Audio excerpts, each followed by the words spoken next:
చూద్దాం ఖచ్చితంగా.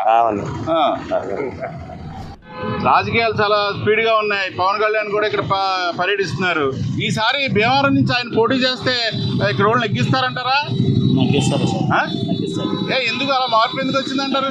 మార్పు అంటే ఏముందండి, ఆయన మీద ఉన్న అభిమానం, ఓడించామని ఒక సింపతి.